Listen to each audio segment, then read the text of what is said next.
All right, everybody, welcome back to part two. And I'd asked the question on how do y'all stay focused with everything that's going around y'all right now. How we stay focused, honestly, it's just the fact that we're so tight as a group. Um, if one of us is messing up, he has my back, he has my back, and same thing with him or him. If they're doing something that they're not supposed to, we're not afraid to tell, hey, I think you should do something else. The fact that we can come in from our different point of views and kind of come to this collective as a group to get to this one singular point that we need. I think that our friendship is honestly what keeps us going. It keeps us motivated and focused. Yeah, that's our version of brotherhood. You respect somebody enough to tell them that they're doing wrong. They'll respect you back for that. So I appreciate them always trying to keep me in check, just as much as I keep them in check. Just to make sure they're staying on their own moral path. 'Cause everybody comes from a different background, but when I say brotherhood, that's I mean it. Like we are brothers till the end because we have that respect for each other and that love for each other.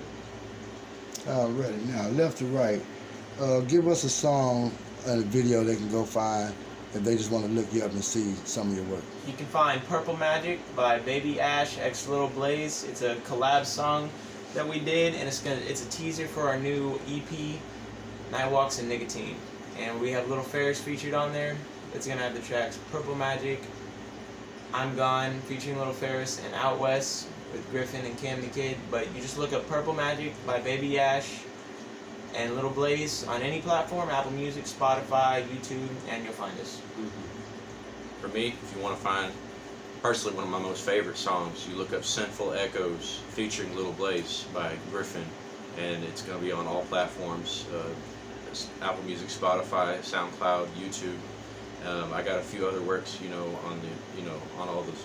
I got a bunch of other works actually, but I have a YouTube video for the music video for Backseat on one of those, so you can go check that out. And I got an album coming up on the 30th called Burning My Weeds. So it's featuring them two, featuring Cam the Kid. It's got Lil Ferris on it, and it's a definite real bump and a real game changer. I feel in the hip hop game.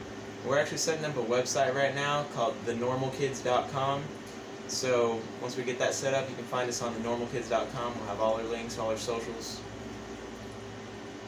What's one of your songs, buddies? I think it's not on all platforms yet, but it was before we dropped Purple Magic. Waste of Time featuring Kurt. It's going to be on all platforms here pretty soon. But that one's About a Girl Broke My Heart, and that song personally for me means a really big. It's just a really big deal for me personally, and just that was my outlet. I feel like, and just I felt like I had to get that out, and I felt so much better whenever I released that song. But it's on SoundCloud right now, but it's going to be on all platforms here pretty soon. So Waste of Time featuring SGF Kurt, Sinful Echoes featuring Little Blaze, and Purple Magic, Baby Ash x Little Blaze. So Now, what are y'all main goals in the music business at the end? Some of the things you like to really complete. honestly, just really leave a legacy.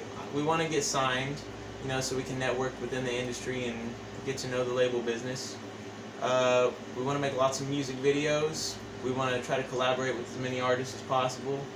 We got our dream feature list that we want to collaborate with. Just really work as hard as we can and leave a legacy that will be heard forever. For me personally, I want to be able to change the game of hip hop. I feel like hip hop has the stereotype about the streets, gangs, shooting and killing, and chasing that money. I got so much money. There's been so many perspectives on money. I don't think there's a song out there that hasn't had a point on money that hasn't already been said 10 times.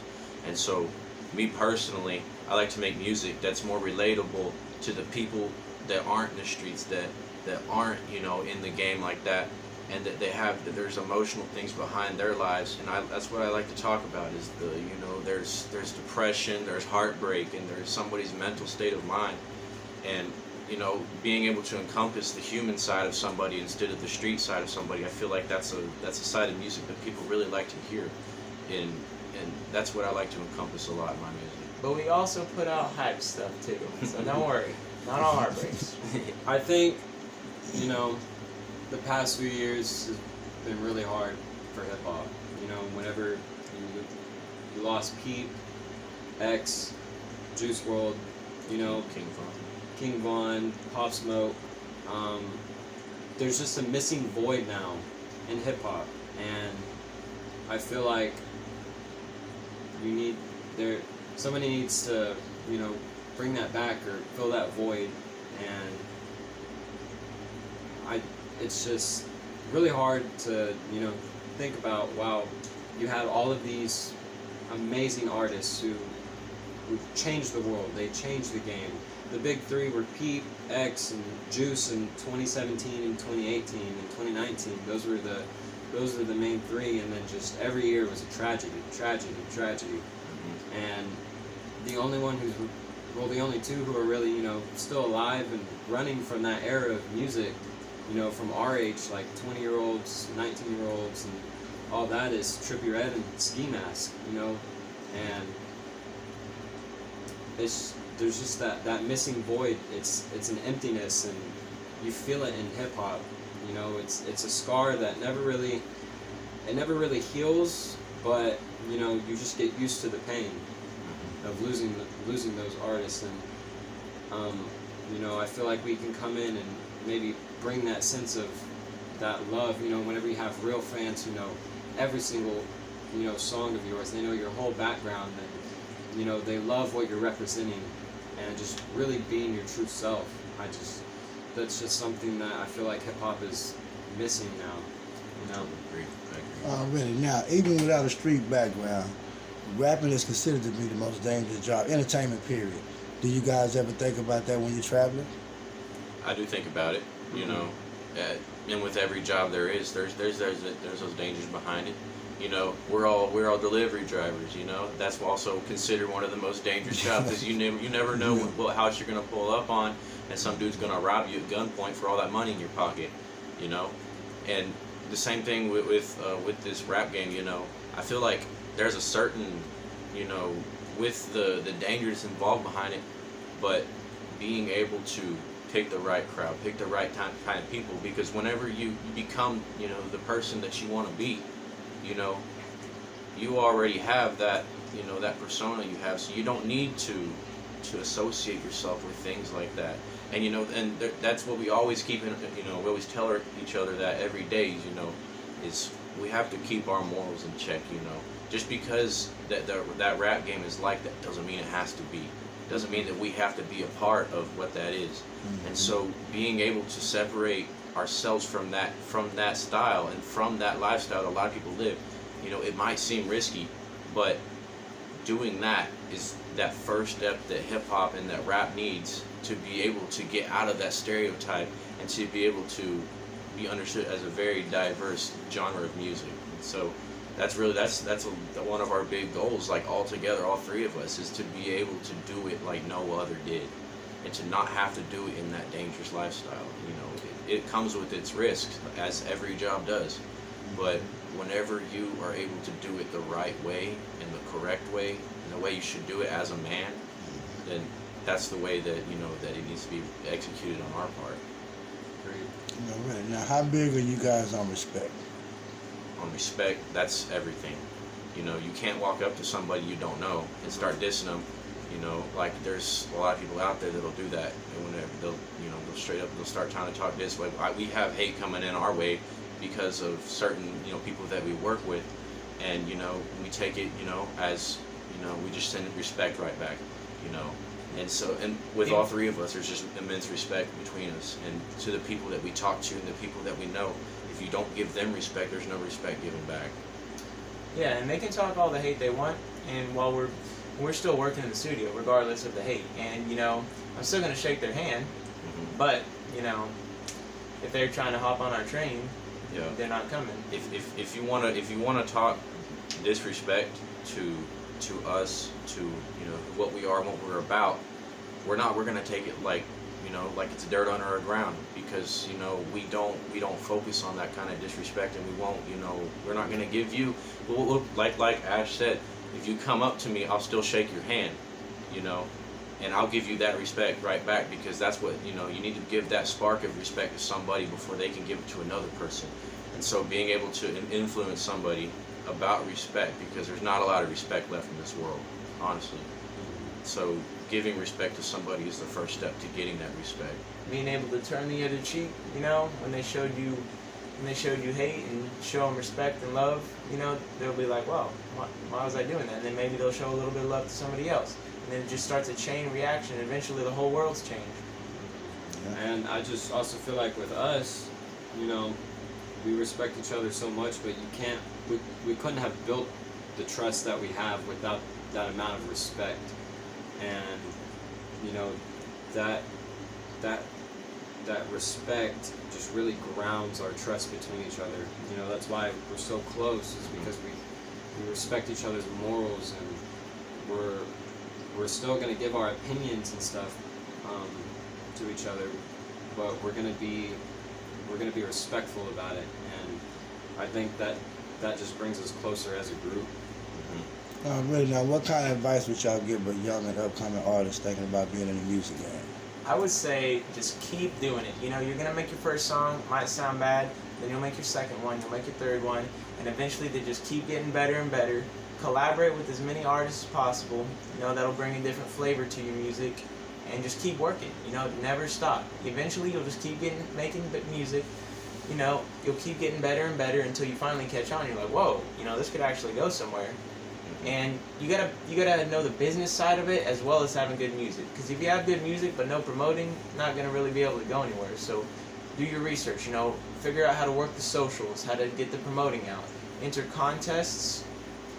Enter contests. There's my advice to somebody, honestly, would be, don't be like the last guy before you, because you're gonna wake up, and you're gonna be trying to put on that persona. You gotta put on that rap persona, but there's already a dude that was like that before you, and everybody already knows his name, and you're just gonna be in that shadow, and if anybody looks at you, they're gonna be like, oh, he's just trying to copy this guy. So be yourself, because if you're not yourself, you won't be known for anything. If you're not seen as an individual and as a unique person, you'll just be seen as somebody else who's trying to make it in the rap game, and you'll never make it. There's nobody else like you. You can try to be somebody else, but there's nobody else like you. So that's how you be unique and stand out in the game. My dad always told me, you have to fail 1,000 times before you even get a sense of success, even at the smallest bit. And we have failed countless times on things, and even if it's one good song, that's a sense of success. Now where's the next one? And you just have to keep putting in that work, and you have to believe in yourself. You have to have that passion and that drive to really tell yourself, I can be what I want to be. I'm not bound to what my parents believe, what my friends believe, what society, the box itself believes. You truly do have to be yourself, but you need to put in that work. You have to be able to be humble and stay positive about it. You're gonna fail. Everybody fails at some point, but being able to get up and to continue after that failure, that's what make or break somebody. Because there's going to be a moment where it's gonna make you want to quit. It's gonna make you want to stop. But if you're just able to realize, hey, this is my dream, this is what I want, this is who I want to become, that's what's gonna make or break you. Because whenever you're put up against a brick wall and you don't decide to start chipping away those bricks, then you're not going to be able to get past that next stage. And it's going to happen. It happens to every single artist out there, that there's going to be a brick wall hit you. And if you need to find a way to get past it, you're going to have to get past it if you want to make it to succeed. There's always going to be road bumps. But you just got to look for the next step. What can I do next? Not be toiling over past things that have happened. Really, now, what can they expect next from the normal kids? Well, we're dropping, me and Little Blaze, we're dropping a collab EP called Night Walks and Nicotine. I'm dropping an album called Burning My Weeds on the 30th of July. We're actually flying out to Myrtle Beach in 2 days to shoot some music videos. Do some networking, music videos, promotions out on South Carolina and Myrtle Beach. Oh, really? That's good. We're gonna be still working with some upcoming featured artists that we can't release right now. We can't publicly state, but we got some good things coming. Lots of projects, lots of ideas, and Big things. yeah, the grind never stops. It never stops. Never. We're just going to keep looking for more and more ways to put out content, and it'll keep getting better and better, so just stay tuned. Alright, now y'all want to give a couple of shout outs to anybody before we get out of here that been supporting the Normal Kids? Shout out Cam the Kid. He is great at freestyling. Cam the Kid. Awesome Yeah. dude. Shout out David. David. Yeah, David. Got to shout out Little Ferris, of course. Little Ferris means a lot to us. Oh, really? Oh, We got to shout out Fat Man. Let's go. Shout out Fat Man. Appreciate y'all for coming through. Yeah. Alright, now everybody, this is the Normal Kids, man. Go find them, follow them, like, subscribe to any channel they have, hit their notification bell. These are some of the best guys I sit down in this world. Being gangster, somebody who can turn the other cheek and do it right. These are the most gangster dudes ever sat on my couch, man. And they just sit down with the boss.